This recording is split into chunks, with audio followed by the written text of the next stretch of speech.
What's up, FNL podcast listeners? This is your host, Jake Hirsch, and I wanted to give a quick shout out to some friends of mine, Coulter and Tyne Hardy, the owners of Royal Empire Jewelry. You can find them online at royalempireJewelry.com, and they have made me some of the sickest bracelets I have ever seen.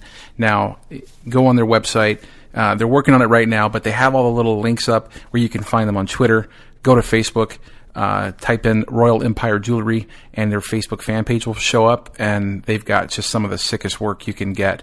I've referred a lot of people their way, and I think came up with their motto, making jewels and smashing fools. So go say hi to my boys Coulter and Tyne. They're awesome, and they make some badass jewelry. RoyalEmpireJewelry.com. Check them out. Now we're off to do a news segment, and then off to an interview. And now to the FNL Podcast Newsroom, your host, Jasmine Hirsch. And we go over to our news correspondent, Jasmine. Jasmine, how are you? I'm good, and you? I'm doing great. How's your week been? It's been great. Very relaxing. Relaxing? Yeah. As opposed to what? What have you been doing? What do you normally do? Well, I usually have to get up at the crack of dawn to go to school at 5:30. What time do you get up for school? 5:30. Just to share with everybody, you have to get up at 5:30. Why do you have to get up at 5:30? Well, because my bus comes for me around 6:25. You know, the rest of the people in the normal world go to school at like 8:30, 9 o'clock in the morning? Yeah, I'm pretty sure your work is going to be starting later than mine. Yeah, that's early in the morning. That's insane. I don't think any other school does that. No. Well, no, it's pretty normal around my school district, so. Yeah, but I mean, like, in other parts of the world. Oh, no.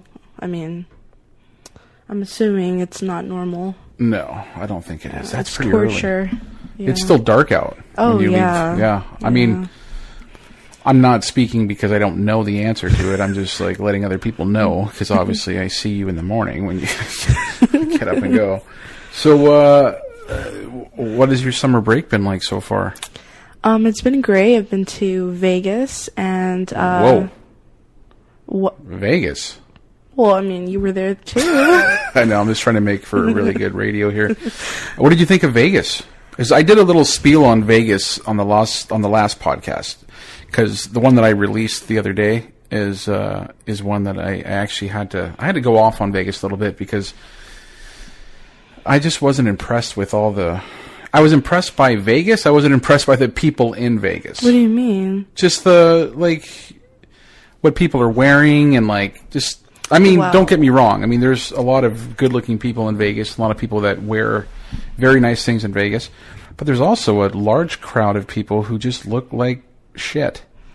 Yeah. Or who dress like shit. I agree. I think for the most part, I didn't really notice that. I noticed more of the entertaining part of it. There was so much entertainment there. Yeah. What was your favorite part as far as like going around and like, because you got to see a show, right? Right. Did some shopping. Right. And what was your favorite part?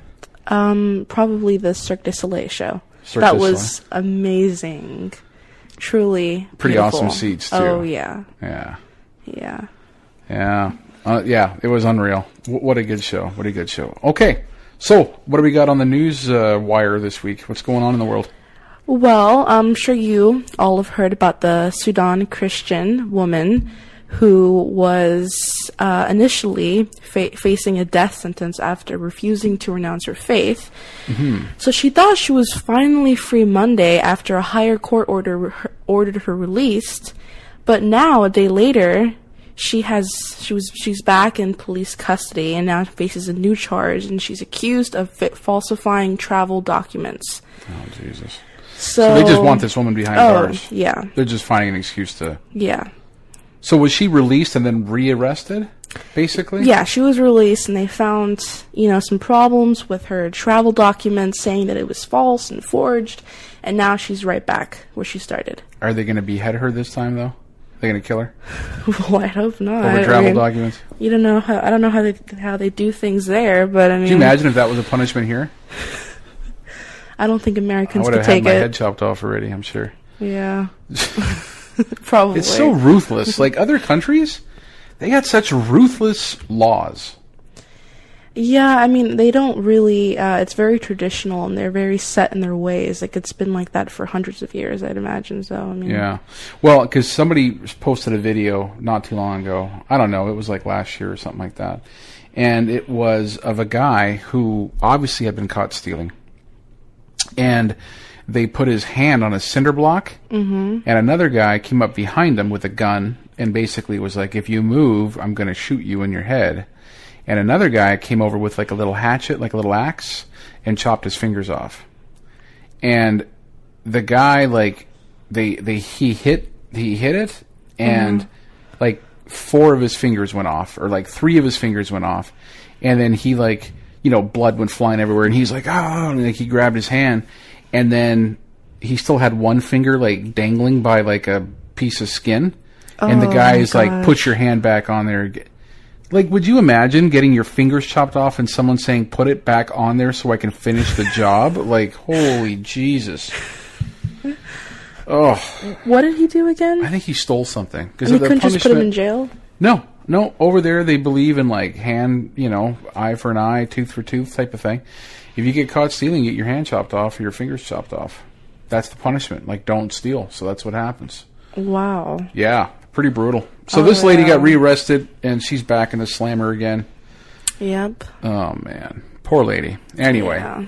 Okay. What else we got going on? Well, recently, I know that you and I have seen the new CNN film that's called Documented, which is by Jose Antonio Vargas. Yeah, it was a really good show. It was amazing. It's truly amazing. So, yeah, it's just pretty much him hiding in plain sight, and he's still here in America. Right. Nothing has been done about his how he's undocumented. Well, I don't think they're going to do anything because they don't want a high-profile immigrant being deported.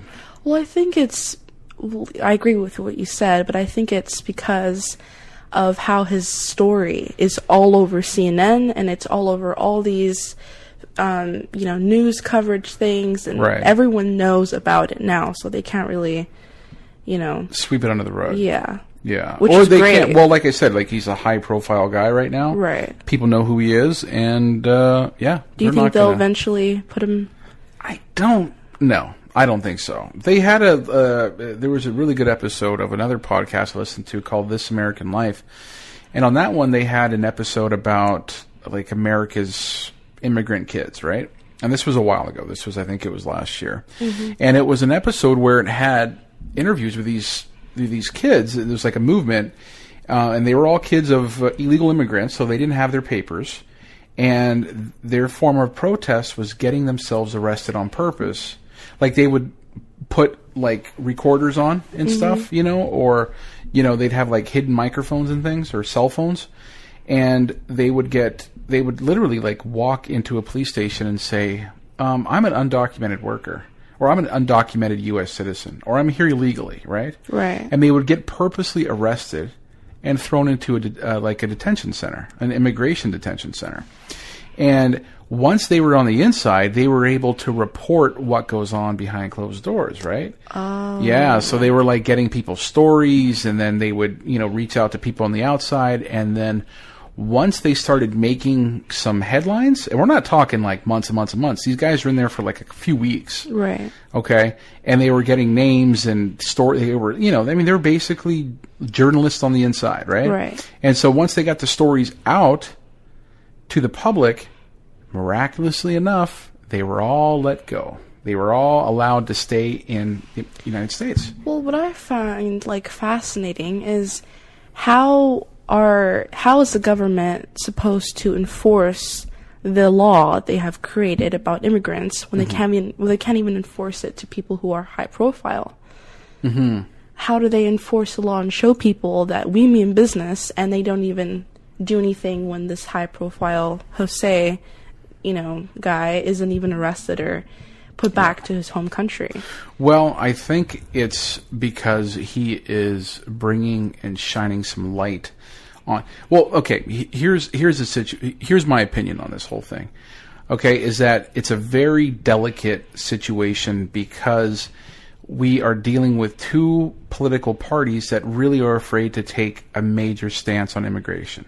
The Democratic Party is more of a forgiving. I shouldn't even say more forgiving, because Barack Obama has deported more people in his presidency than any other president. Now, with that being said, I would bet that, I don't know, but I would bet the statistics are saying that more numbers of people are coming across the border too.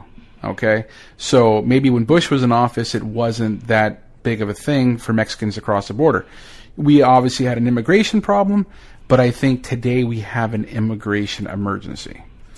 And so I think that the Democratic people are afraid of, sending back children and stuff like that. They're afraid of arresting high-profile people. And I think the Republican Party knows that they'll never get elected and put into office if they continue to ostracize immigrants and children of illegal immigrants here as well. They'll never get the vote of the Latino people. Because even Latino people, even if they're illegal, they know families here that are legal. They know Mexicans here that are legal. So the Mexicans will stand up for other Mexicans, right? So they'll vote, against parties that will, ostracize or deport illegal immigrants, right? Well, just want to head back to your other point. Sure. Don't you think it'd be almost a slap in the face for immigrants that are being deported right this second, and seeing this man on a film living the life he's living as a journalist or reporter, still getting to live in America while their children are being sent back to Mexico? That's a good point. I mean, it's a valid point. Why does one person's status supersede another person's status, right? If they're both illegal, then they should both be deported. And I understand that. But I think the bottom line is that he is a voice and he's a representative of a group of people. And I think the difference is that he did not just run across the border, 2 or 3 weeks ago. This is a guy that's been here since he was 7 years old or whatever, right? Like he has history here. He's got work history. He's paid taxes. He's paid into the system. Now, a lot of the people that come across the border here, 2 or 3 weeks ago or a couple of months ago or whatever, they just haven't had the opportunity to pay into that system. And I think a lot of the problem is that a lot of the immigrants don't pay into the system. And it's not an anti-immigration thing, because I'm very much for, bringing people over here that obviously need help and they need, assistance. And I mean, if the way I look at it is that if they are willing to die to come over here and clean toilets and cook meals and watch kids and mow lawns, how bad is it in Mexico that you're willing to risk your life to come over here? Well, you know what I mean? They're obviously leaving for a reason. Yeah. Well, you've all seen the headlines in Mexico and the recent news cartels. I mean, it's horrible. Kids are killing people, and it's just, there's no law there at all. I know. It's sad. It's a very, very sad thing. But anyway, I don't want to take up too much time on the immigration thing, because I think we could probably do an entire episode. Yeah, we could. No, I'm serious. I think it'd be a really good episode, because you have some really good points, and I think it would be good. Maybe talk to somebody about immigration and have you sit in on that interview, and we can talk about it some more. That'd be great. Yeah, cool. Well, anything else? Yeah, there is another story about Facebook, and there are many people angry over their psychological experiment on users in 2012, and apparently I heard about this. They didn't have anyone's consent. And it was playing with people's emotions. So many people are angered, but there's a lot of mixed emotions out there. So do you know what exactly they were doing? Like what type of testing they were doing? Because, I mean, I've heard this in the news, but no one's ever really talked about what did they do? Like, what are the tests that they ran? Well, Facebook performed in 2012 on 690,000 people an altering mix of positive and negative posts in their feed. So it wasn't anything dramatic, but it was kind of playing with their emotions. Gotcha. Like more negative one day to see if people would react more negatively. Right. And I kind of, sense that they were doing it on you for a while there. You're getting real pissed off every time you're going on Facebook. So I mean, they probably did that on you. Yeah, I was probably one of the guinea pigs, Yeah. one of the guinea Mexicans. What do you think about that? I think it's unfair. I don't think they have the right to do that to you. I think definitely that they should have asked permission. Right. And I don't know if people would have. I mean, I guess there's experimental tests out there that, like, you need to not let people know because you want raw data. You want. Right. You don't want to give people a heads up to be like, oh, hey, we're going to plant negative news feeds in your timeline and see how you're going to react to it. But at the same time, what would they be getting out of it? It's not like it's really doing something for society, knowing that. Yeah, no, that's true. And I mean, and I'm sure there's, they've had some reasoning behind it. I'm sure they're trying to spin it as like, oh, we want to see the effect of social media on people. Right. And, but who knows? I mean, it's also dangerous. Right. Because a lot of people could be one bad episode away from going and doing something really stupid. Right. Right? So, I mean, let's say there's some guy out there, and I mean, don't get me wrong, I don't think a news story is going to put someone over the top, but you don't ever know who the people you're dealing with. There's a lot of people out there with mental disorders and people who are very anti-government or very, you know what I mean? Like they're just very anti-societal people. Right. Where, they could be having a shit of a week, and then all of a sudden they see a news story about, jobs or so it gives them further despair. It gives them further hopelessness. And all of a sudden they decide to pick up a gun and go after somebody or some entity because of their misfortune, or they're pissed off at, the world. Right. And I think, not I think, but I've seen you get really angry over certain posts on Facebook, and you are known to many people to be a very passive person. And Can we cut the mics off here? What did you, wait, whoa. I'm a straight badass. Let's not be mistaken here. I mean, no, okay, no, I'm just joking. Okay, yeah. I'm pretty laid back guy. Yeah, I guess you could say. Sure. Yeah, okay. And I've seen you just like rip apart anyone on the internet who, like, if you see one post and it's really ignorant, I've seen you get very upset over it, and it can bother people. Right. And it really just turns your mood all the way upside down. I mean. It does. You know what? I can admit to that. I'm very passionate about certain things. I'm very passionate about civil rights. I'm very passionate about, stuff like homophobia and, people ostracizing other people or bullying people. I'm very passionate about, stuff like topics like immigration and there's a lot that I'm very passionate about. So if I see someone out there, I've learned a lot better now where I'm learning to unfollow people. I'm learning to stop seeing notifications because you know what? It's taught me a good lesson is that you can't create a utopia. Right. You can't create a perfect world for yourself. You know what? I have 600, 700 friends on Facebook. I got 17,000 followers on Twitter. People are going to disagree with me. Right. And people are not going to always agree with my politics or my stance on things or, agree that gays should be married or immigrants should be here, whatever the case is.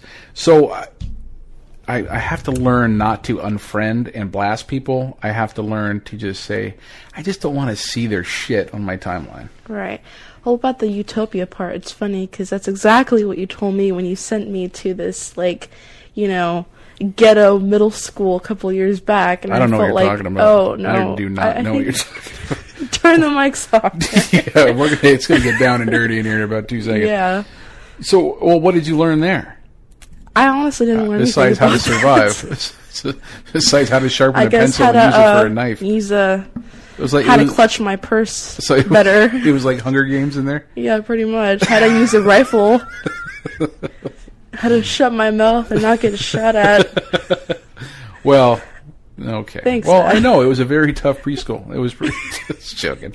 Okay. Is that it for news stories? Yep, that's all. All right. Well, thanks again for stopping in, and we will check in with you again next week. Okay. Bye-bye. Bye. Recording from the heart of Calgary's Red Mile, you're listening to the Friday Night Lights podcast with Jay Hirsch. Human beings in a mob. What's a mob to a king? What's a king to a god? What's a guide to a non-believer who don't believe in anything? My guest today has been behind the scenes of Canadian mixed martial arts for years. He is the CEO and founder of Assassin Brand Clothing, the former chief financial officer of the World Series of Fighting in Canada, and was also the president of the successful MMA promotion Axe Combat. If that weren't enough, he just launched a brand new clothing company called Supervillain 66. Please welcome to the show my guest, Mr. Steve Fader. Steve, how are you? I'm good, buddy. How are you? I'm doing good. It's been a long time. It's, a long time coming for you to come on the show, because I know we've talked about it for a long time, right? Yes, we have. It's good. I'm pumped. Well, I see you had Mark on a couple weeks ago or last week, and I've been waiting for my turn. So Mark was a blast, man. It's funny because, like I said on that show, Mark and I talk quite a bit, and it's like usually, I don't know. It's like it seems like it's 90% other shit and then like 10% MMA. So, and I don't know if that's ever been your experience with him, or has it always been business? I'll be honest, man. I haven't spoken with Mark in a couple of years, and I don't think that it's because of anything other than the fact that we were at one point competitive. But just thinking back, I can't even remember talking to him about anything other than MMA. Right. It was always business, but we weren't really that close. So. Yeah, interesting. Well, you know what? And the funny thing about it is that I've known you for a long time. I think we met. It's probably been about 9 years or something now. It's been 2005. Yeah, long time. So, and what I found always interesting, and I think what appeals to a lot of people is that like there's a lot of mystery around you as far as your background and like where you grew up and kind of your life story. And you've always been behind a lot of companies. You've always been an entrepreneur. And so I think, that story probably, appeals to a lot of people. And so, it's obviously a big part of why I wanted to talk to you and interview you. Because I find, you always got something going. You always are involved in a business. You've always, you're always out there hustling and stuff like that. And I find it pretty fascinating. So tell me the story. Like, where did you grow up? I grew up in Manitoba. I mean, the Winnipeg, Brandon area, kind of in between. And I spent most of my time in Brandon. I went to high school at a rural high school just outside. But I mean, I would assume that my need for always being involved in something is obviously probably stems from the work ethic that I built growing up on a farm. And I mean, it's something that, my parents instilled in me, the fact that, a hard day's work is obviously worth whatever you're going to put into it, and you're going to get out of it what you're putting into it. So, I mean, I just kind of took that when I left home and turned that into something that I could utilize in the business world. Interestingly enough, I wanted to say something before we start. Sure. Or I start telling a big long story. This is actually the very first time that I've done any type of interview since shit went south with the World Series of Fighting. Right. I'm going to do my best to try and not open my mouth and say too much controversial, but some may slip out. I don't know if that's going to end up happening or not, so you might have some pretty good content here for your listeners. and of course, I took a lesson from a buddy in the business, and he said, always give people, because I'll tape the interviews, and I'll usually wait. I usually have 5 or 6 in the can, and they don't usually post for at least, like a week or two or whatever. So I always give people an option. Hey, if you want to edit, give it a couple of days, sit on it, chew on it. You know what I mean? If you want to come back and edit something out, it's perfectly fine. I've always been the type of guy that will say what's on my mind, and I think that sometimes to a fault, I always want people to know what's going on inside my head. And I'm always a straight shooter. I'll never bullshit anybody. And when it comes to this type of thing, if it comes out of my mouth, fair game, man. It ain't going back in, and you're not going to be able to edit that shit out. You just use it. Just go with it. It doesn't matter. Beautiful, man. Well, that's good, and I'm honored that I get the exclusive, so to speak, on really your first interview since you departed. Yeah, because there's some interesting stories going around that I'm catching wind of lately, and a lot of people are going to have to fucking answer to me when we meet face to face. the people that are running their mouths right now, and they know who they are, the guys that are telling stories that aren't true, and the people that are in the know exactly what happened. And they should be the only people that I am concerned with when it comes to, my own personal well-being and the personal relationships, that type of stuff. Sure. But you know what? People still need to be held accountable. And I think that that's part of the problem in the mixed martial arts industry, especially in Canada, is that people can do and say whatever the hell they want, and no one's holding anybody accountable. And, it stems from this whole everybody wanting to be famous thing. And I never ever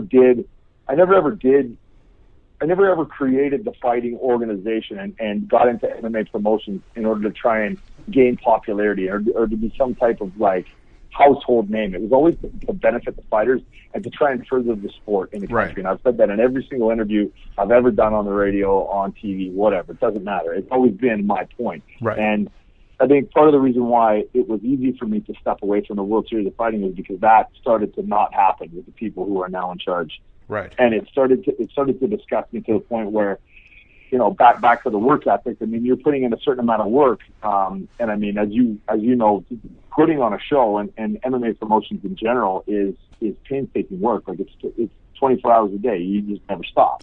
And it got to the point where I was questioning whether or not I was working for the right reasons and I was working with the right people, and I was putting all of the effort into what I was doing, and I was going to get what I wanted out of it. And what I was seeing was the answer to all of those questions was no. So, I mean, whatever version of the story anyone's heard, if you haven't heard it from my mouth, it's a lie. I'll tell you that right now. Well, that's good, because I think, I think it's important for you to have a platform in order to say what your experience was leaving the organization, and also have a fair shake at saying your end of things as well. Because, I mean, people do have stories, and people, and I think that when there's not enough information out there, people start creating their own information. Absolutely. And there's always two sides to every story, right? And people need to keep that in mind. I mean, unless you've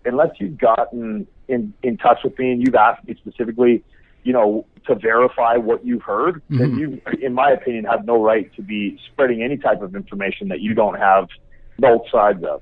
And I mean, there's lots of people doing it. And, like I said, I chose to move out because things weren't going the way that I had seen them happening in my mind before we started down that road with the World Series of Fighting. And it's not, I'm not jaded. I'm not jaded with the sport. I'm not jaded with the athletes. I'm not jaded with the industry. I'm to the point where I was working so much that I wasn't enjoying it anymore. And you know what, Jake? It scared the shit out of me, because I always knew that if it ever got to the point where I hated doing what I was doing, or it became more like a job and less like something that I wanted to do, I don't want to say hobby, but something that I was passionate about, then I knew that it was going to be time for me to go. And I had a hell of a time sitting and trying to digest the fact that I was now going to literally walk away from something that I had invested close to 7 years of my life into. From the time that I started training mixed martial arts, and I started in the merchandising industry, to helping promote shows, King of the Cage, back when you and I met, and then into dealing with Mark and the MFC, and then into, starting my own organization with Axe Combat, and then evolving into the AFC, and then evolving again into the World Series of Fighting. It was a long time. I started in 2006. And I mean, it's something that I was super passionate about, because I could see the potential to grow. The popularity of the sport was already, the popularity of the sport because of the UFC was already booming, right? But I could see the opportunity to grow something large inside Canada and try and give the Canadian athletes something to be able to utilize, to turn them into that next level and be able to get them scouted by larger organizations. And it just, shit started to fall apart, and it just wasn't fun anymore. So it was time to make a change. And you know what? Like, for a couple months, I was kind of lost. Like, fuck, what am I going to do, right? I went back and I kind of took 2 steps back to take another step forward. And I went back and reopened my contracting company. And I'm back. I'm working with my new fiance. She's a nutrition coach. And we're working some different stuff with the fitness industry as well. So I kind of refocus my attention into taking care of my body and trying to become less stressed and focusing on me more, as opposed to focusing on trying to push a business to success and try and, burning burning a candle at both ends and Right. just burning out.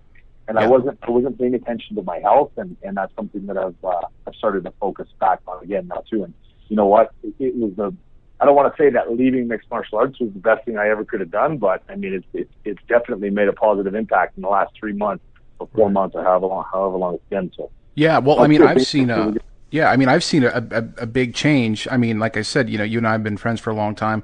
I've seen a big change since you've left the World Series of Fighting. But before we jump too far down the rabbit hole, let's kind of put some framework around it so listeners have an idea of how you got into promoting and how you got involved in this business.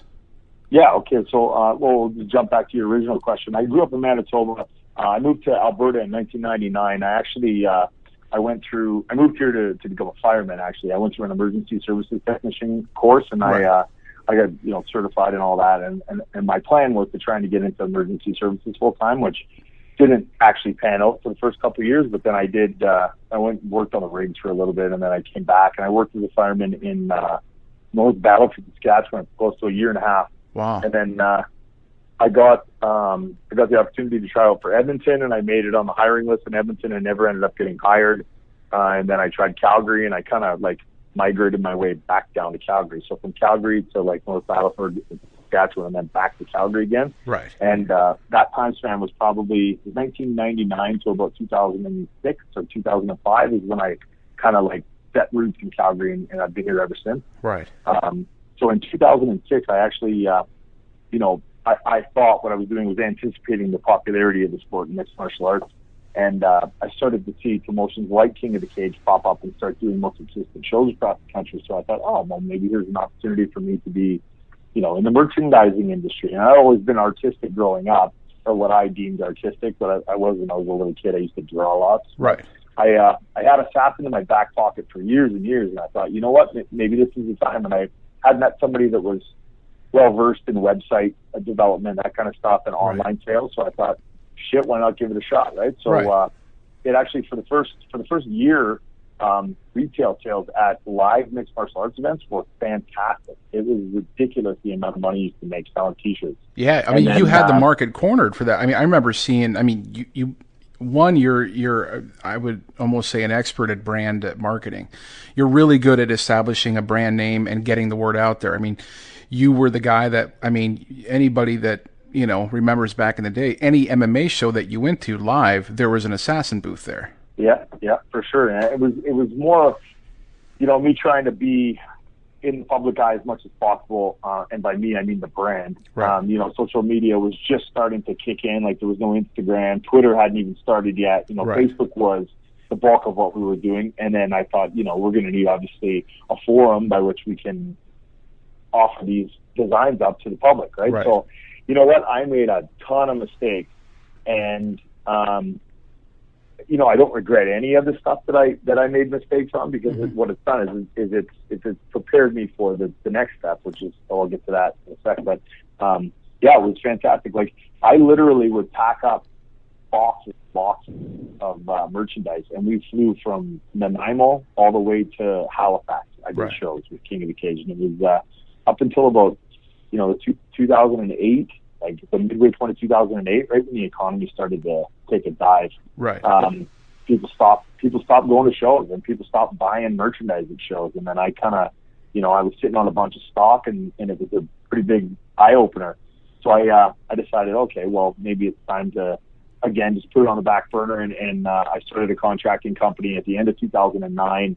2009 was a tough year, just kind of making ends meet just to survive through that whole financial mayhem that was going on in Calgary. Right. I had purchased a house just right when at the peak of the boom too, and then got stuck with the house. Yeah, it was a nasty year. Anyway, 2010 was good.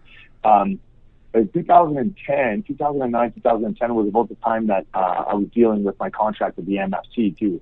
Right. And we had a 4-fight deal with the MFC in which Assassin was one of the main sponsors on the canvas for the HD Net shows. And, right. And I was still this kind of young punk kid, and it's my first time into retail sales, and obviously my first time into television advertising. And you know what, Mark? I'll give Mark all the credit in the world when it comes to being a pioneer and creating mixed martial arts as a sport in Canada and creating, this massive fight-based town that is Edmonton.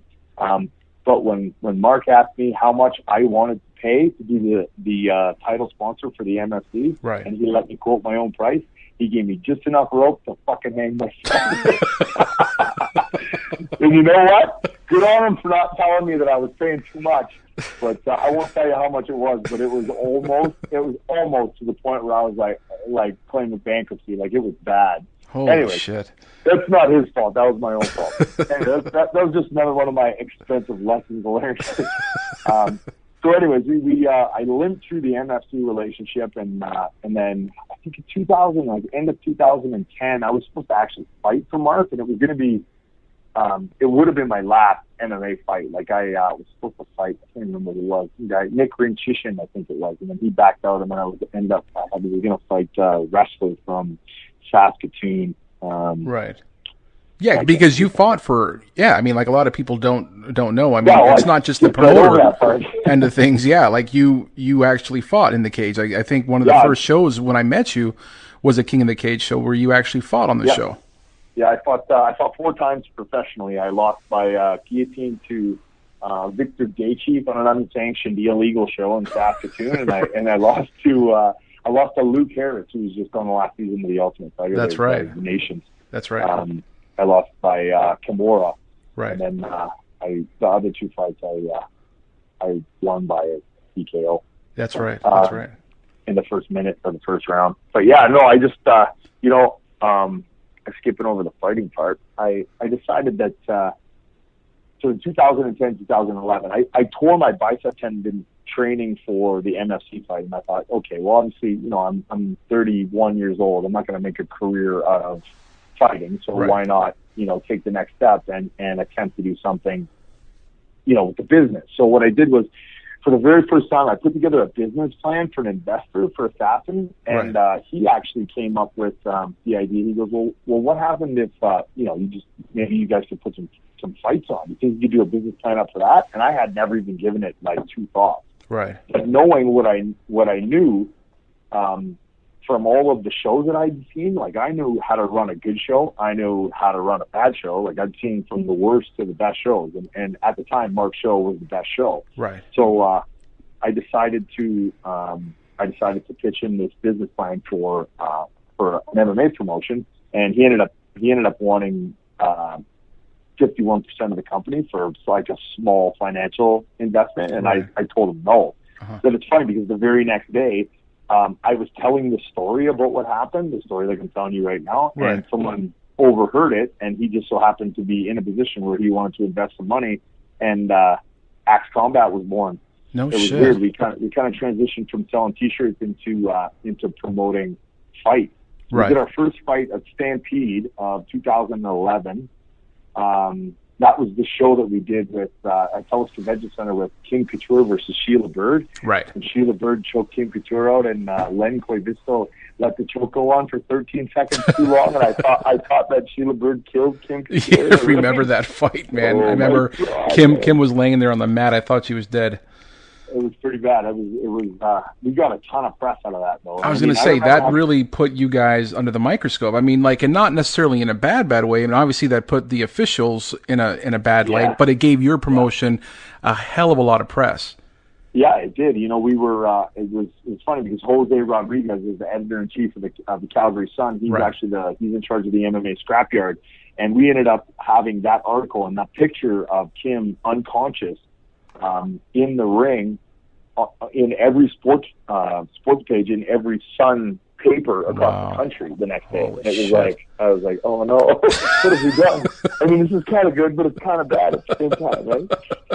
So then, we after that, we only did 2 shows, and I don't want to give these guys any lip service, but some people approached me about merging some organizations from Edmonton and Victoria into the AFC, and the AFC is actually when shit started to get pretty serious as far as the workload and stuff like that was concerned. Like, I kind of cut my teeth on those first 2 shows with Axe Combat, and we put good cards together. Like, I knew a lot of the fighters, so the personal relationships allowed me to be able to put together some competitive matchups, and Mark's blueprint for how he runs the show is basically how I set up, our in-house stuff and the production and stuff like that. So it was a good show. Overall, it was a good show, and it was entertaining, and people went out of the show, they got their money's worth, so it was good. Sure. Anyways, we transitioned to the AFC. Then you could say that there was a lot more people that were trying to, I don't know if you want to say control the overall image of how the company should be run, or. Well, how hard was that transition? I mean, you going from a promotion where you were really the face and the front man for it. You're the guy who decided, obviously made all the, the decisions about fights and all those types of things. And then all of a sudden, bam, you're involved in a promotion where, for lack of a better term, there's a lot of chiefs and not a lot of Indians, right? Yes, I was actually going to say that, but I didn't know whether or not that was racist. Oh, fuck no, dude. You know what? It was relatively easy because I'm going to tell you something about me. Because of my work ethic and how severe that is, and it's got nothing to do with me wanting to impress other people. It's got to do with me wanting to impress myself. And right. I know that if I don't put as much effort into something as possible, I'm going to be disappointed in knowing that I could have done a better job. So right. With that being said, moving into the transition with the larger organization, I knew that my work ethic was going to speak for itself. And I knew that I was good at the things that I was good at. I was good at marketing events. I was good at marketing brand. I was good at packaging. I was good at advertising. I was good at hyping stuff up. I was good at talking to people, that kind of thing, right? And there were other people that were involved that were good at other things, right? So it seemingly it was a good accent, but very, very quickly it became evident that I was doing a lot of the work, and a lot of people who should have been working weren't towing the line. Right. And it's funny because whoever's listening to this that knows the story, the shit that went down behind the scenes, is going to know exactly what I'm talking about. And you know what? That's exactly what ended up happening with the World Series too. And it was the one guy that I thought was going to have my back, and he's the guy that ended up fucking stabbing me in it. And without naming names, right. which I would love to do right now. He knows who he is, and he knows what he did. The shitty part is at the end of the day, yes, it's a business. Yes, I'm not involved anymore. Yes, he's involved anymore. There's details that I could let out right now that would just fucking flip a 180 on everybody, but it doesn't matter to me now because I've chosen to move in a different direction. Right.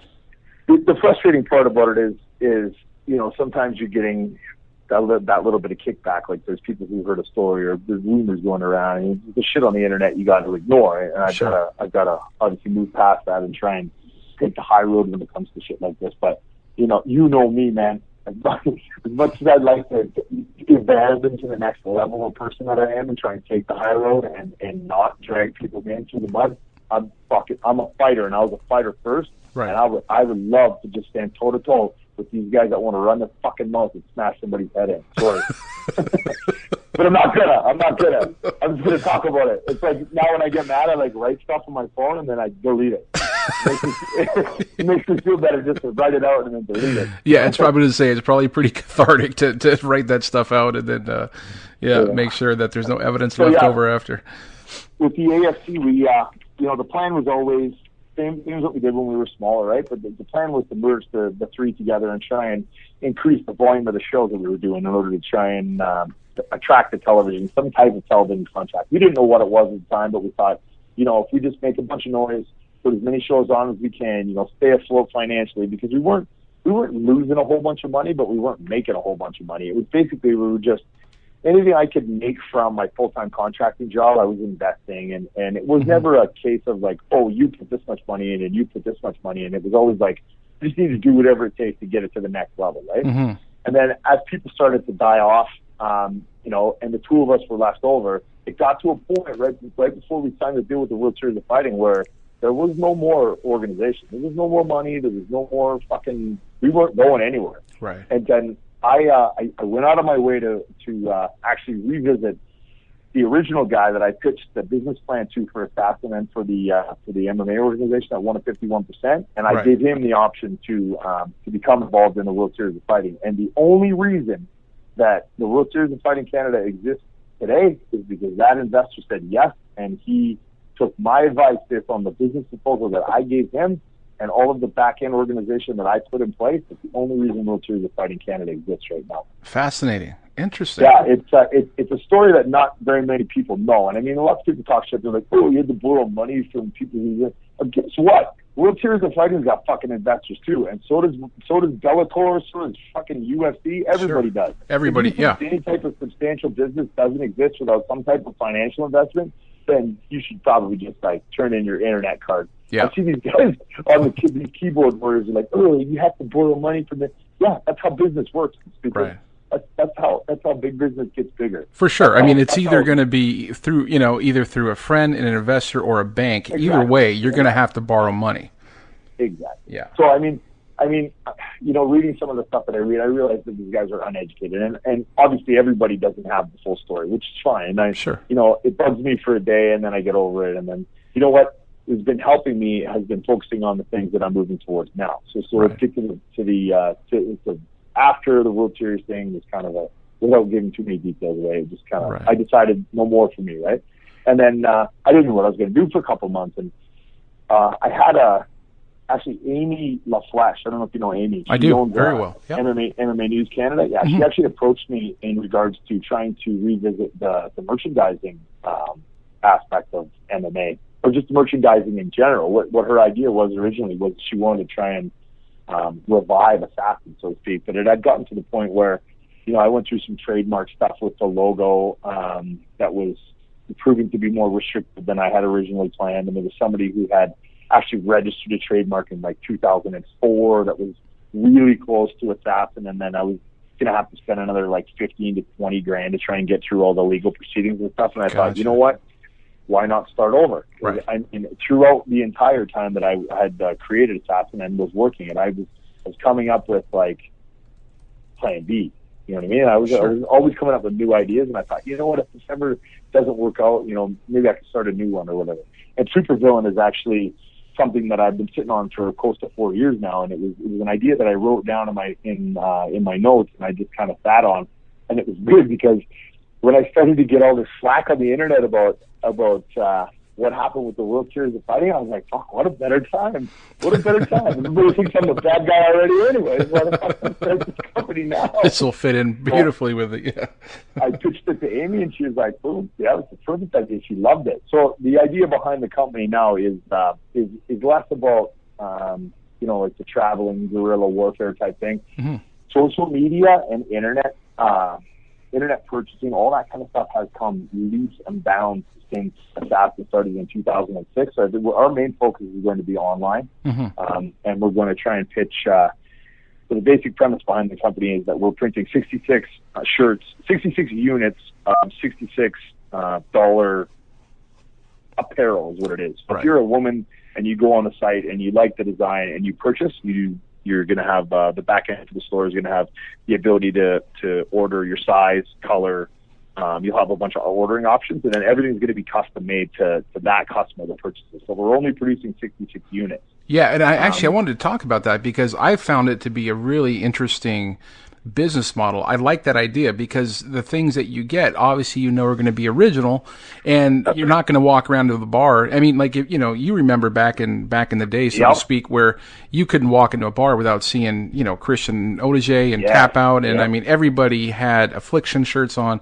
So with this brand, you're getting something original. That's right. So we want to make sure that our customers know that they buy one, there's only 65 other in the entire world. And so the idea is this: I've got commissioned artists from all over the world, guys that I have handpicked as what's interesting to me. Mm-hmm. So I've actually got text ideas written down, and I'm letting the artists run with the ideas that I submit to them on a commission basis. So everything will be exclusive to our brand. We're working on a couple little kind of side things right now as far as the artwork is concerned, but when an art piece comes to me and it gets developed and hand screened, it's going to also be stitched and signed. Mm-hmm. So on each of the shirts, we'll have a label that's going to have a number on it, so you'll know that you got 1 of 66 or 34 of 66, and that's you'll awesome. know that's assigned to you specifically. And then once the commission piece is done being utilized for the silk screening, we're going to have it. We're going to put it in the vault. We call it the vault. Right. We call it the vault. We're going to put it in the vault, and then intermittently we're going to actually offer the opportunity for people to bid on that original piece. So the hand sketch by the artist that was commissioned will be available for sale. But what we're going to do is we're going to auction it off, and we're going to donate the money to charity. Awesome. And then whoever's the highest bidder is obviously going to get the piece, and they'll have it framed, shipped to them, signed by the artist, signed by us. That's awesome, man. It's our way of giving back too. And I mean, it's kind of a catch-22 on the supervillain being the bad guy thing, because I want to have something good attached to the effort that we're putting in to try and create this new brand. Right. And essentially, when I quit the MMA industry and I didn't know what I was going to do, when I started to focus on this more, it was the thing that yanked me out of bed again. It's the thing that I started to get passionate about, because I've got this little piece, this little artistic outlet that I can revisit. And now, I've learned all these lessons, very expensive, valuable lessons over the last 7 years on how to do stuff specifically like this. So it's cool to be able to try out some new techniques and not make the same mistakes that I made before. And I've got all my streeting and production compacts in place. And it's more fun now than it is anything else, and it's something that I've definitely enjoyed over the last 4 or 5 weeks. We've got our first design set to release at the end of June. We're excited about it. We're just Amy's working on the back end of the website right now, in the store and stuff like that. So we're just kind of putting feelers out on social media and seeing who's interested. And I'm hoping that the following that I had created through the Assassin brand, kind of crosses over into supervillain, and hopefully people like what we put out and get a good following. That's awesome. Now, let me jump back real quick. Do you miss the pressure and the hustle of, right now you're probably living life a lot differently than what it was before, where your bread and butter was promoting. You're up at sunset and sunrise and you don't go to bed until, I remember some nights you were posting stuff at 2-3 o'clock in the morning. You were going out in the snow and flying cars, and I remember other promoters in the city of Calgary having a problem with you because you would go flyer their parking lots and stuff. Yeah. Do you miss? Is that still ingrained in you? Do you still feel that sense of competing and looking at a promotion and saying, or not even so much like a promotion, but being a part of something where you can sit back at the end of 3 months and say, okay, everything I've worked towards has come to this point tonight, and I can sit back afterwards and say, okay, this show, it's done, it's finished, I'm happy with the results? Or do you find more peace in your day-to-day life doing what you're doing now? What was more important to me than having that sense of accomplishment? I don't think I ever sat back and was like, there was a couple times when I had, some really big crowds out, like Hunter's fights that we put on in Calgary were really, really good, and I was proud of those. The one that we did with the World Series of Fighting on February 21st, this last one with Ryan Ford and Joel Powell, I was really proud of that one too, because I know how much work I put into it. We had close to 2,400 people there, and it was a little bit disheartening at first when I pulled away from it, because I thought, I put everything I had into this. I put my whole heart into this. I put every single dollar I ever made into this, and I was doing it, and for the right reasons, what I deemed the right reasons. I was doing it for what I thought was going to benefit fighters. It was never about me making $1 million. It was always about me trying to create something that was almost like a legacy in the sport in Canada. And I'll tell you something right now. The only people who, in my mind, deserve any type of credit when it comes to mixed martial arts and pioneering the sport as it is today in Canada are Lee Mean and Mark Pavlich. And the reason I say that, and I'm sure there's some other guys out there that deserve it, on different levels, but as far as the promotion's concerned, I think that the MFC and the Rumble in the Cage in Lethbridge are the two that if you were on the way up and if you wanted to create an organization, that you had to look at those two as being the most successful and the longest running, and the guys that really brought, the blueprint to life when it came to mixed martial arts. Right.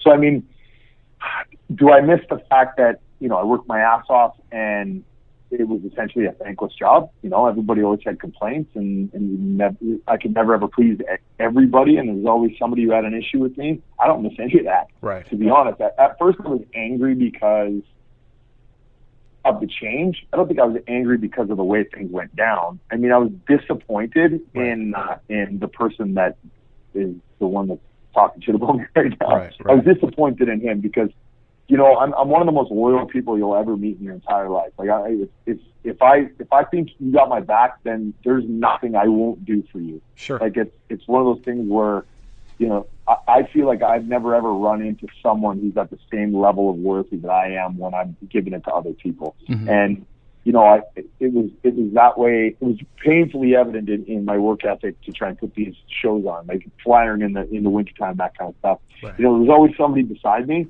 but do I think that in any way, shape, or form my work ethic was duplicated? And do I feel like all that was for, you know, a good cause? I really feel I'm not jaded, but I feel like, you know, it was almost a fucking waste. Right. It sucked because, you know, you put all that work in, and sure, people come to the show and maybe you make $5,000, but is that enough to pay for all the time that you put in? And is that enough to look back and say, fuck, now you put everything I had into it and it was good, it was worth it? Right. No, Right. every single show I did, I was disappointed, and not because of the fights, not because of the fighters, not because of the fans, not because of any of that, but because I knew that the vision that I had in my head was something way bigger, and I always wanted to try and accomplish something way bigger. Mm-hmm. And when I put everything I had into something, and one little thing didn't go right, like, fuck, if we were shooting for 3,000 people and we only got 2,500, I would still be disappointed. So Right. it was almost like, and I feel like that's why I was so stressed out, and that's why I didn't notice it at the time, but my life in every other aspect was being affected negatively because of the fact that I put every single ounce of who I was into those shows. Right. And I neglected everything else. Like, I neglect my family, personal relationships. I literally have, like, maybe one fucking friend that I hang out with on a regular basis. You know what I mean? Like, Right. it was just, you sacrifice almost every other aspect of your life. And then when it started to affect me physically, that's when I kind of had to pull back, and I was like, I need to start focusing on me a little bit more. Mm-hmm. It was funny because Angela, she asked me when we were in Vancouver doing the December 7th show, the first World Series event, she goes, you know, I can't remember what we were talking about, but she asked me, you know, what are your personal goals? Right. And I got physically mad. I was like, I got mad at her for no reason, right? Because I didn't know the answer to that fucking question. I looked inside and I was like, well, I want to do this with the business, and I want to do this with the business, and I want to do this with the business. She goes, but those are all business goals. Those are all for the business. Yeah. Yeah. What are your personal goals? And I'm just like, well, I don't fucking know. And then I started to look at myself after that, and I was like, really? Like, what the fuck am I doing right now? Mm-hmm. I'm literally sacrificing 7 years of my life for, like, a really expensive education, basically. Right. The way I look at it now. Right. You know, I just spent all that time learning life lessons and business lessons that, you know, are very valuable, but at the same time, you know, you can't put everything you got into something like that and neglect yourself physically and neglect your personal relationships, like, because you're going to stop one day and look, and everybody around you is going to hate you because you fucking, you know, you're neglecting everybody. Right. Do you see yourself ever going back? I mean, I'm sure opportunities have probably presented themselves since then. Yeah, they have, actually. It's funny you should say that, because I actually had a pretty high-end coach here in the city ask me the exact same question a couple of days ago, and you know, I'm sure it would happen at some point. I don't know under what circumstances that would be. Mm-hmm. You know, I've had a couple people actually ask me in different cities just to help them organize some regional shows and stuff like that. But I mean, knowing what I know about the business now, and I know the types of people that are involved in the business, and I know the back end situation in most of the larger organizations. Right. I don't know if I'd want to operate at that level, only because I know the type of people that are in those positions, and I know the reasons that they're doing things, and I don't agree with any of it. Mm-hmm. And you know, it's tough for me to look at it from that angle and become excited about it. And I'll be perfectly honest with you, if I'm not passionate about something, I can't do it with any kind of purpose or right. Yeah, right. It's just I can't get behind it. It's just something that I can't get excited about. I just really could give two shits. Right. Really. Do you feel like do you walk away from that industry? I mean, obviously, I kind of compare it to, like, you know, taking a boat and, or a yacht, so to speak, and working on it for years and years and years, polishing it up. You take it out to sea, you've got a couple of just great parties on it, and then all of a sudden someone comes along and says, hey, by the way, we're taking over the ship now. Thanks for everything. See you later. Okay. Do you walk away feeling bitter? Like, I mean, just so people know, and I love the fact that you're not just, going 100 miles an hour throwing people under the bus there. I think there's a certain, matter of class to that. But at the same time, is the World Series of Fighting people that you would talk to again, or is that going to be like you have no interest in ever dealing with people like that again? I'll tell you this.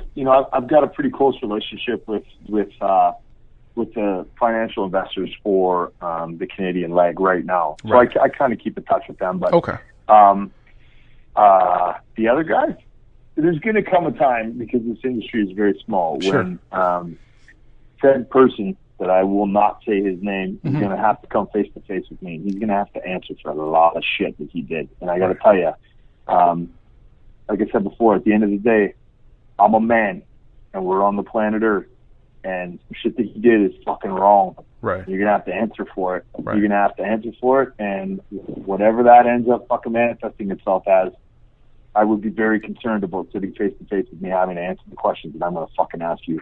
Right. He's gonna listen to this. He better be concerned.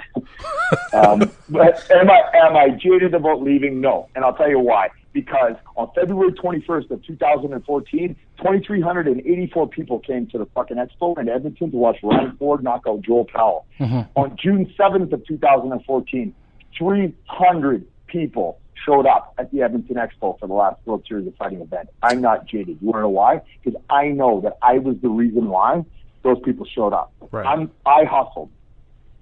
Yes, Ryan Ford wasn't on the card. Ryan Ford sold 450 tickets.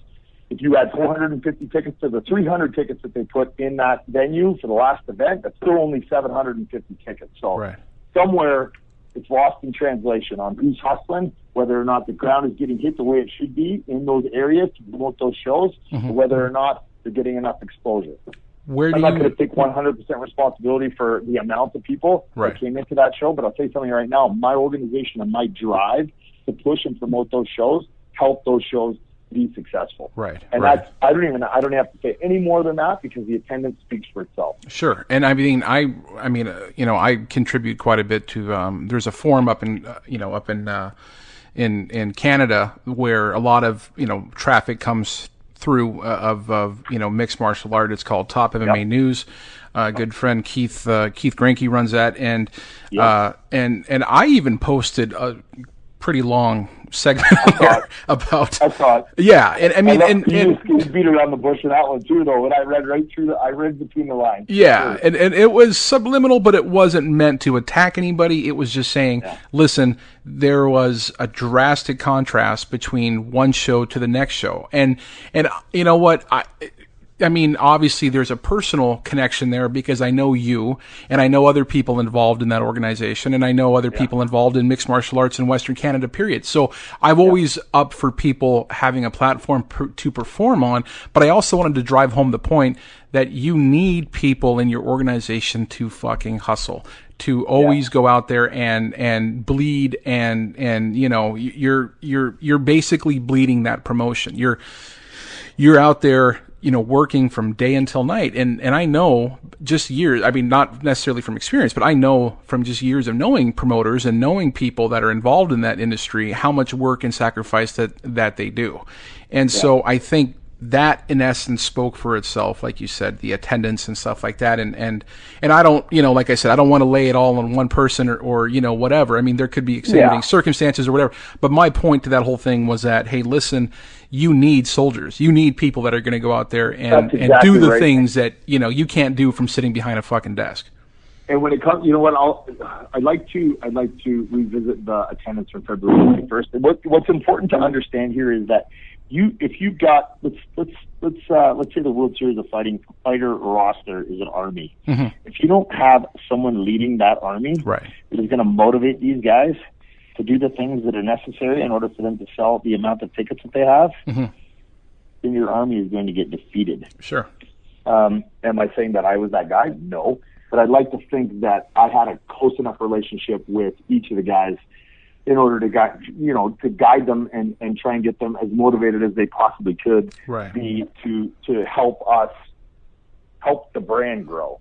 Because, what everybody ceases to recognize here is the fact that, even though there's an NBC Sports logo attached to the poster and there's the potential for the TSN broadcast to be put in place, and there's TV this and there's big production that, everybody thinks that that we're making a bunch of money. I fucking worked at this job for free. I basically, over 6 years of working in a construction company that I was making close to $100,000 a year, I put every single dollar that I earned into that company. Right.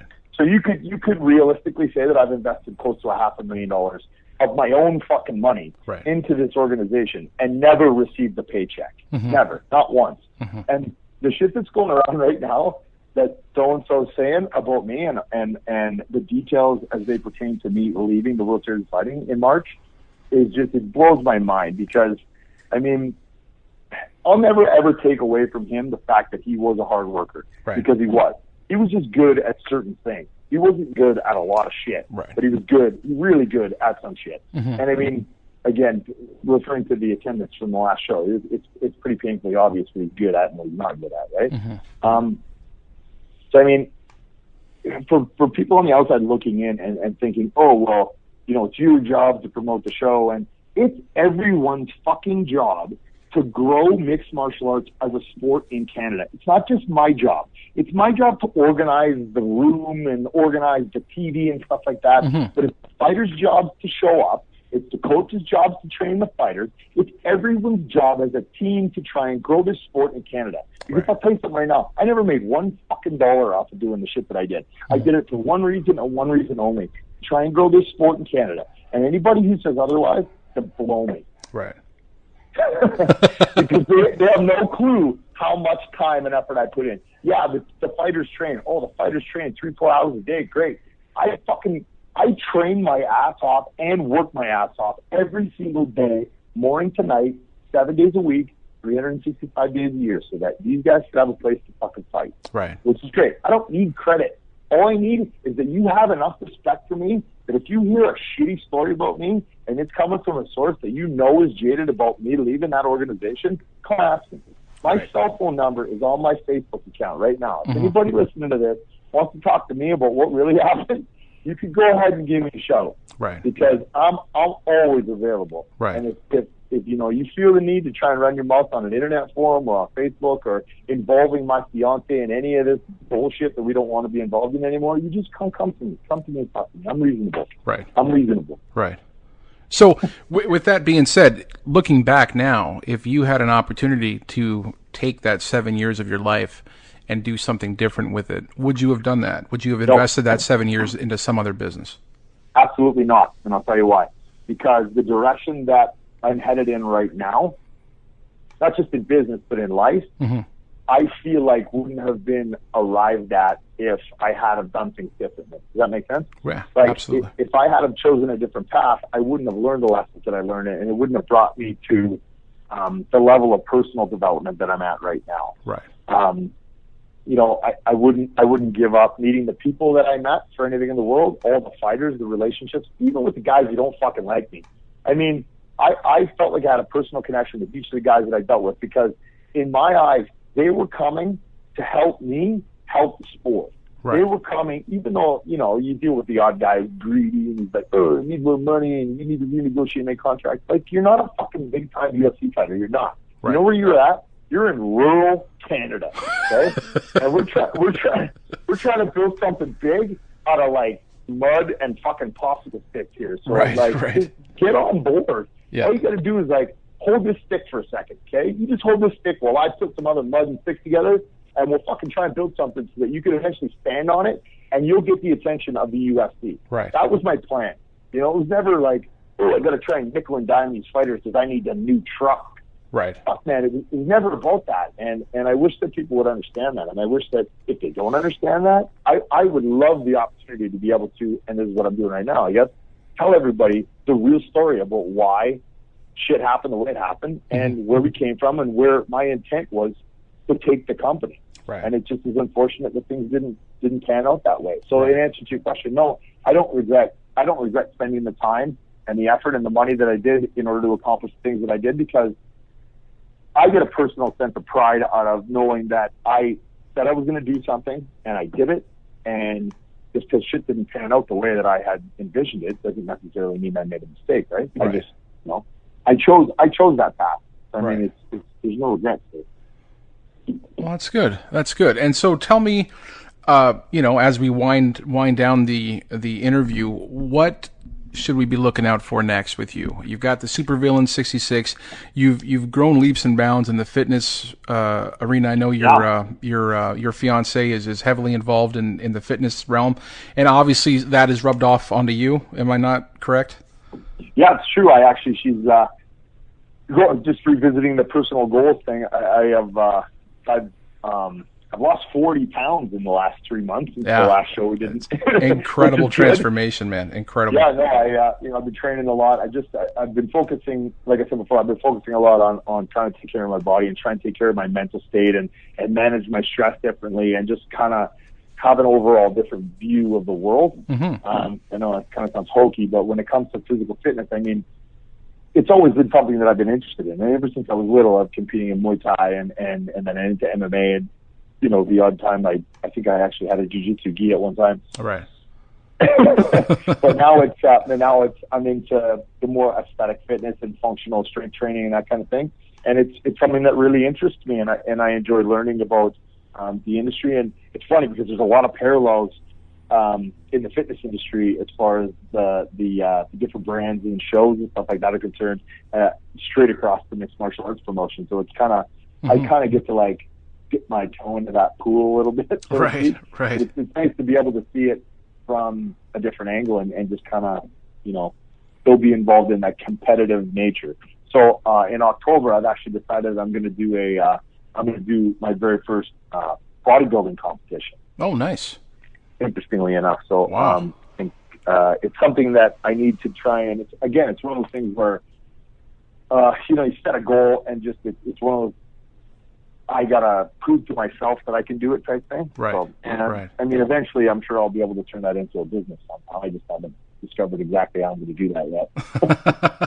Well, I've got all the faith in the world in you, man, because you've always been able to create a lot of things, obviously from the ground up, and it's great to see you land on your feet, and it's good to see you happy, and it's good to see you come out of that entire situation with. I mean, obviously there's still some anger there, but at the same time, you're not getting caught up on the anger. You're not letting it manifest itself, and it's not weighing you down. No, and I think that's I'll give it to the fact that I spent doing what I did for the last 7 years, and that's given me the ability to look past what's happened in February and just kind of move on and focus on something more positive, because the MMA industry in general is a lot of negative energy. There's a lot of really, aggressive, negative personalities involved, and there's a lot of cutthroat business and stuff like that. And it's tough to be able to see the good in every situation when every situation has got something, negatively attached to it. I mean, just the state of affairs that are going on even in the last 2 days here with the Bellator thing and Coker and Redney and interesting stuff and going fighters on. Bitching about money and right. just I sometimes miss the fact that I don't get to watch all my hard work come to fruition. But then when I see that type of stuff happening and I look at how my life is focused now, I think, wow, it's a good thing I'm not involved in that. Yeah, because I know what kind of levels of stress that carries with it, and I'm not interested in that at all. Yeah. No, and ironically enough, when I stepped away from the MMA world and started focusing more on things that I was interested in, I found that I mean, it's funny. I barely watch any UFC. I barely keep up to date on what promotions are operating and who's winning what fights and who's fighting who. And it's not because I don't love MMA, it's because I think that's all I cared about for, a long period of time. And when you give your brain a chance to exercise in different forums and different arenas, I think you start to appreciate other things that you might have been flying past when you're going 100 miles a fucking hour, right? I totally agree, 100%. Yeah. I couldn't have said that better myself. Yeah. That's it's something where you don't notice. What is it saying? You can't see the forest for the trees. When you're in the shit, you don't realize it, right? You're just so focused on one thing, and you just kind of get the blinders on, and you don't see the rest of life pass you by. Right. The opportunities, even I'd hate to think that I lost any potential life-changing opportunities by being so focused on what I was focused on. I was lucky enough to meet Angela during the midst of one of the toughest years financially and organizationally of my entire life. So the fact that we came out unscathed and now are engaged is that's a plus. I would have never been able to live that one down for myself if she hadn't tried to power through this last year. I got to give her all the credit in the world, man. The last 12 months have been a shit show. Well, I'm glad that, like I said, you've landed on your feet. Things are sounding like they're going really, really well for you. And where can people find you, Steve? Where if you on Twitter and of course give us some ideas on where they can find Supervillain. I know that you got the website supervillain66.com. Yes, sir. And I know that Supervillain66 is also the Twitter handle, and then on Instagram is Supervillain66 as well. I've changed some of my social media over, so now it's just an independent Steve Fader 1 on Twitter, and Steve Fader 1 on Instagram as well, and then on Facebook, Steve Fader. And like I said before, anybody who's interested in talking to me about anything in particular, you can call me because my cell phone number's on there, so I'm easy to get a hold of. Perfect. And you know what? And just to add into this last piece, the way that I look at it as well is that when you decided to walk away from the World Series of Fighting, there was a press release put out. And it said that you decided to walk away because you had other things that you wanted to work on.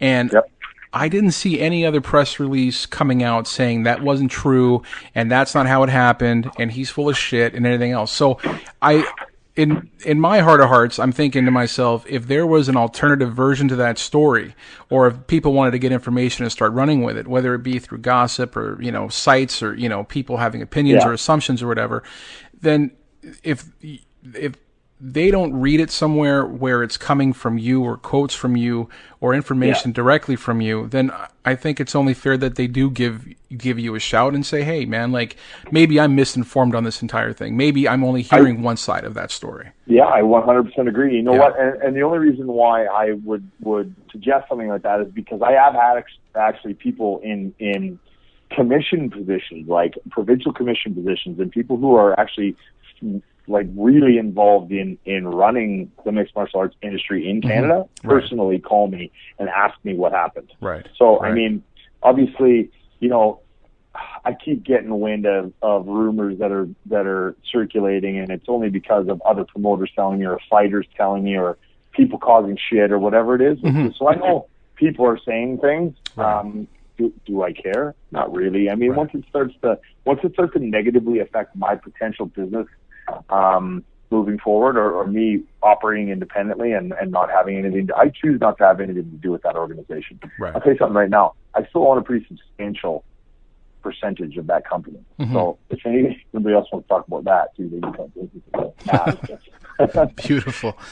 Steve, thanks for taking the time to talk to us, man. I hope you'll come on the show again, and the next time we can talk about all the other projects that you're working on. Best of luck with Supervillain 66. It's an awesome idea. It's very original. I love it. And again, man, thanks for taking the time. I appreciate you having me. Thanks very much, Jake. All right, brother. Keep in touch. We'll talk to you soon. All right, man. All right, brother. Bye-bye.